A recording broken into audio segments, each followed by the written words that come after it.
where the Prime Minister has declared the country's third state of emergency of the pandemic to contain rising coronavirus cases. The measure will take effect in Tokyo and 3 western prefectures on Sunday.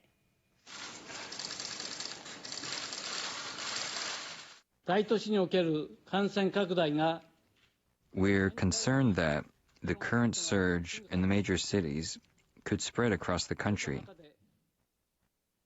Amid these circumstances, I decided to declare a state of emergency again ahead of a week-long holiday.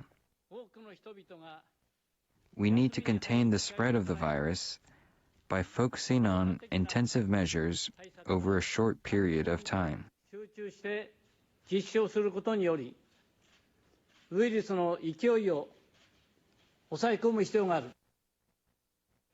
The declaration covers Tokyo, Osaka, Kyoto, and Hyogo prefectures. It'll remain in effect for just over 2 weeks through May 11th. Governors will be allowed to take tougher measures, although they won't be as strict as a lockdown. They're asking bars and restaurants that serve alcohol or offer karaoke to close. Other eateries will be asked to close at 8 p.m. Trains, subway, and bus services will be reduced with shorter operating hours. Shopping malls and department stores will also be asked to close, except for daily essentials. Suga apologized for the inconvenience and promised financial support for businesses that'll be affected. Now, Osaka Prefecture is the largest hotspot. Its daily tally has now topped 1,000 for 4 days in a row. The state of emergency will be a huge burden on social and economic activity, but the spread of infections and the state of the medical system are extremely serious. I want to stop the surge and overcome the crisis. And in Tokyo, the governor said while the tougher restrictions will be more of a burden, they're necessary. If each one of us can start taking stricter measures today, the situation will get better in 10 days to 2 weeks. The capital will host the Olympics in 3 months. Journalists repeatedly asked the Prime Minister about the possibility of canceling the Games. The International Olympic Committee has the authority to decide. The IOC has already decided to hold the Tokyo Games, and that has been approved by the national committees of member countries. Suga said his government will cooperate with the IOC and the Tokyo metropolitan government to realize a safe and secure Games. Across the country, over 5,000 new infections were reported on Friday, and more than 800 patients are in serious condition. Now, authorities in India confirmed more than 330,000 new cases on Friday, marking the world's highest single-day tally. The country also reported over 2,200 deaths. As infections surge, medical workers are struggling with an oxygen shortage crisis. Hospitals in New Delhi are pleading for oxygen tanks, saying they'll run out in hours. The government cut production of industrial oxygen to ensure hospitals have sufficient supplies. But the spread of infections is outpacing the effort. Prime Minister Narendra Modi has ordered officials to boost oxygen production. Earlier this week, relatives of coronavirus patients looted oxygen tanks from a hospital in the central state of Madhya Pradesh. Experts attribute the surge in cases to a new variant first detected in India. They say it's believed to be highly contagious. It's perfect like lock and key. Because it attaches perfectly well, the infectiousness seems to be faster. Britain, Canada, and Singapore have banned entry from India. Leaders from the Association of Southeast Asian Nations will meet in Indonesia on Saturday to discuss the crisis in Myanmar. They'll see whether ASEAN can send a united message urging Myanmar's military to resolve the situation. The meeting in Jakarta is happening about a month after Indonesia's president called on members to discuss the crisis. Several delegates from countries including Vietnam arrived on Friday. Myanmar's military leader, Senior General Min Aung Hlaing, is due to attend. The National Unity Government, formed by a group of ousted lawmakers, is asking ASEAN to recognize it as the legitimate authority in Myanmar. Sources say ASEAN hopes to mediate between Myanmar's military and the National Unity Government, paving the way for dialogue to break the deadlock. Now, the UN Special Envoy for Myanmar, Christine Schraner Bergner, is in Jakarta. She met with Indonesia's foreign minister to discuss the situation. The UN says the envoy is seeking dialogue with all parties and has been in contact with Myanmar's military. Meanwhile, the Japanese embassy in Myanmar says it's confirmed the health of Kitazumi Yuki, a Japanese journalist detained by the military. Japan's ambassador to Myanmar spoke with Kitazumi on Friday by phone.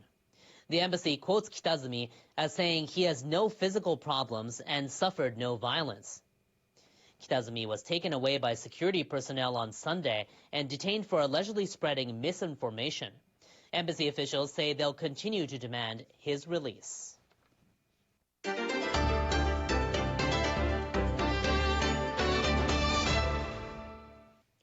A spacecraft with 4 astronauts on board, including Japanese veteran Hoshide Akihiko, is on its way to the International Space Station.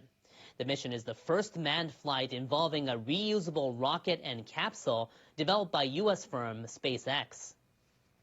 3, 2, 1, 0. Mission and liftoff. The Crew Dragon was launched from Kennedy Space Center in Florida on Friday at 5:49 a.m. local time. The launch was postponed by 1 day due to bad weather. The Crew Dragon capsule and its rocket were developed under a contract with U.S. Space Agency, NASA. Both parts are designed to be reused. About 12 minutes after liftoff, the capsule detached from the rocket after reaching orbit.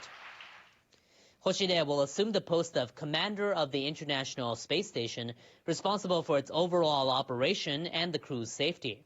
This is the 52-year-old's third trip to the ISS. I am blessed with a well-experienced crew. As a commander, I will hold the crew together as a team and lead the mission to a successful end in cooperation with the ground staff. Japanese astronaut Noguchi Soichi, who's been on the ISS since last November, tweeted he watched the launch and is looking forward to their visit.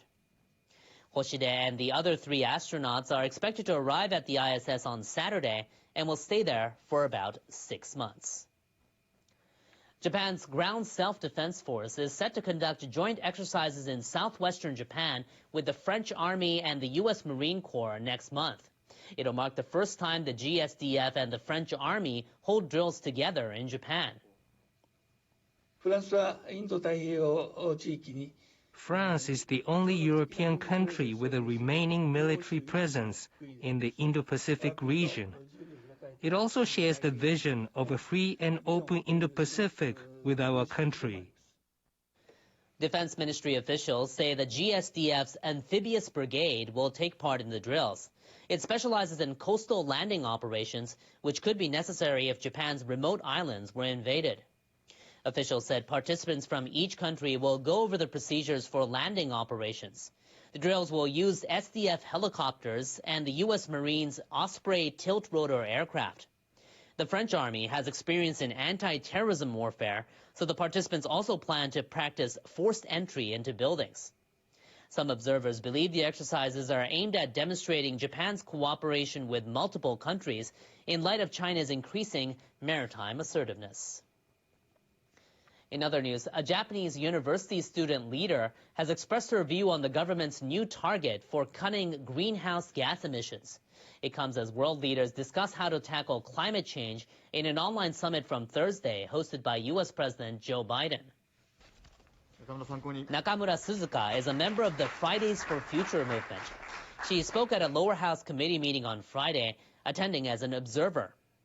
The movement spread among young people worldwide after Swedish climate activist Greta Thunberg rose to international fame. On Thursday, Japanese Prime Minister Suga announced the nation's new target of cutting emissions by 46% by 2030 from 2013 levels. But Nakamura said the Prime Minister didn't provide any scientific evidence in announcing the target. She said it won't do enough to protect people's lives. We need a system that reflects stakeholders' views in a fair way while informing them. There are many complex aspects to tackling climate change. Measures should be worked out based on dialogue rather than on the opinions of certain people. Another person who attended the meeting was Professor Takamura Yukari from the University of Tokyo's Institute for Future Initiatives. Japanese society will have to change drastically to achieve the new target. It is very important for the government to create a path toward carbon neutrality from a long-term perspective. Takamura stressed long-term thinking was critical for the government to come up with a clear plan for a carbon-free society by the year 2050. Now, Japan's Honda Motor is trying to steer toward a greener future. It wants all the vehicles it sells to be electric or fuel cell driven by 2040. New President Mibe Toshihiro unveiled the plan at his inaugural news conference. It means Honda is the first Japanese automaker to aim for a complete turn away from gasoline-powered vehicles, including hybrids. The company expects to invest about $46 billion on its research and development over the next 6 years. As part of its drive to cleaner vehicles, Honda will launch a new EV model targeting Japanese demand for smaller cars by 2024. Other Japanese car manufacturers are also revving up their electric fleets. Earlier this week, Toyota announced plans to more than double its EV models to 15 by 2025. Next, we're looking at some changes to Japan's weather pattern as we head into the weekend. Our meteorologist John Sano has the forecast in our World Weather Report. Hello, looks like that we're going to be dealing with some rain as we head toward the latter part of the week for the eastern areas of Japan. We have one system moving in from the west with an increase in cloud cover, but we have another one that will be dropping in from the north, and that's going to be the primary reason why we see the rain. We go into the forecast for the next couple of days, notice that front dropping through, and by Sunday we'll be seeing that chance for some rain. Wet weather in Sapporo as well, and notice the temperature is really dropping off down to the single digits on Monday in Sapporo and into the upper teens in Tokyo on Monday. So yeah, we're definitely seeing this cooling trend here that's also applying to other areas of Japan over toward the west. And so in general, we're going to be going a little bit cooler as we go into the first part of next week. Meanwhile, down to the southern areas of the United States, we're keeping an eye out on a low pressure system that's developing across Texas and moving into the deep south. The Mississippi River Valley will be dealing with a particular concern when it comes to strong to severe thunderstorms. Strong winds will be a big part of that story, but that's not going to be the end of the story. That low will have to cross over into the Carolinas as we go into Saturday, so we do have a risk for severe thunderstorms for the next couple of days. And then we'll see that system finally clearing out. Looking at the forecast here for Saturday, thunderstorms from Oklahoma City into Atlanta, even into D.C., we're looking at some rain. And things back toward the north, a little bit calmer as we go through Saturday. Over into Chino Hills, looking at cloudy skies, a high of 18 degrees. But if you go there, you'll take a look at this type of scene. It's quite beautiful as visitors to the state park there were able to enjoy hillsides carpeted in yellow mustard Wednesday. About 60% of the park currently covered in the bright yellow flower, which grows to around 3 meters tall. The bloom could last into June or maybe even July before drying out and losing its color. A large area of this park was scorched by a wildfire back in October 2020, but it's looking beautiful now. That's a look at your forecast. Hope you have a wonderful weekend wherever you are. In Indonesia, rescuers continue to search for a military submarine that disappeared 2 days ago with a crew of 53. In Myanmar, marchers show support for the new National Unity Government Group formed by lawmakers ousted by the military. In Kenya, protesters demand that the government release HIV and AIDS drug supplies. And private American company SpaceX launches 4 astronauts from the US, Japan, and France into space on a trip to the International Space Station.